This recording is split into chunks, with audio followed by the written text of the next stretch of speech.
I'm going to read this morning's passage in its entirety because I think that the story says a lot for itself. So reading from Genesis 39, reading from the Message Bible.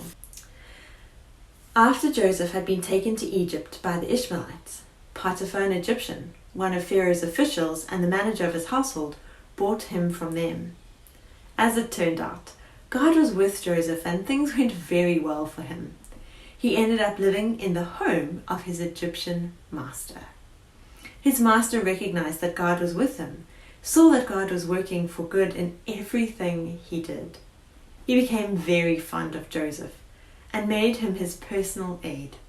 He put him in charge of all his personal affairs, turning everything over to him. From that moment on, God blessed the home of the Egyptian, all because of Joseph. The blessing of God spread over everything he owned, at home and in the fields, and all Potiphar had to concern himself with was eating 3 meals a day. Joseph was a strikingly handsome man. As time went on, his master's wife became infatuated with Joseph, and one day said, "Sleep with me." He wouldn't do it. He said to his master's wife, "Look, with me here, my master doesn't give a second thought to anything he does. He put me in charge of everything he owns. He treats me as an equal. The only thing he hasn't turned over to me is you. You're his wife after all. How could I violate his trust and sin against God?" She pestered him day after day after day, but he stood his ground. He refused to go to bed with her. On one of these days, he came to the house to do his work, and none of the whole household servants happened to be there. She grabbed him by his cloak, saying, "Sleep with me." He left his cloak in her hand and he ran out the house. When she realized that he had left his cloak in her hand and ran outside, she called to her house servants, "Look, this Hebrew shows up, and before you know it, he is trying to seduce me. He tried to make love to me, but I yelled as loud as I could.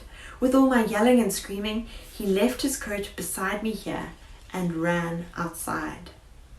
She kept his coat right there until his master came home.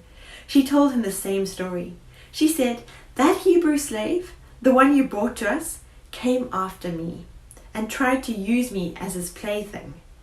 When I yelled and screamed, he left his cloak with me and ran outside."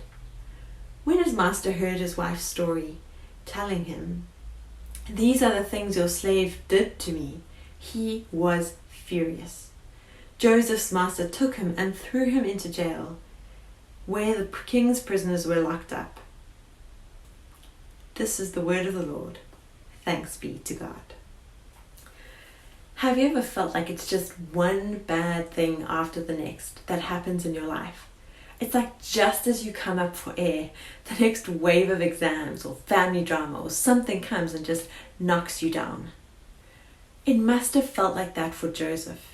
He's sold into slavery by his brothers, but he doesn't let that get to him. Even when he's a slave, he works hard and faithfully in the situation that he finds himself in, and in doing that, he works his way up in the service of his master. And then when he's right at the top, someone unfairly pushes him right back to the bottom. He wasn't the unfaithful one, she was. And because he did the honorable thing, he finds himself in prison. It all just feels so unfair.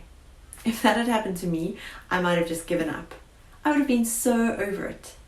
Yet that's not where the story ends though. Joseph's character shines through again. The last few verses of Genesis 39 say, "But there in jail, God was still with Joseph. He reached out in kindness to him. He put him on good terms with the head jailer. The head jailer put Joseph in charge of all the prisoners. He ended up managing the whole operation. The head jailer gave Joseph free rein, never even checked on him, because God was with him. Whatever he did, God made sure it worked out for the best." How many of us feel entitled to revenge when we get knocked down? How many of us feel like life's just so unfair, so we give up even trying? And yet we see in this story how God recognizes Joseph's faithfulness, and how God continues to use him even in the most unlikely situations. We have a choice to give up looking around at our life circumstances and think that nothing can be done, and so there's no point in even trying. Or we can keep going, trusting that God is still with us, that he will reach out in kindness to us and put us on good terms with all that is going on. Trust that God is with you, and that as you give your life to him, he will be in it, working it for good, even when you can't see it. Amen.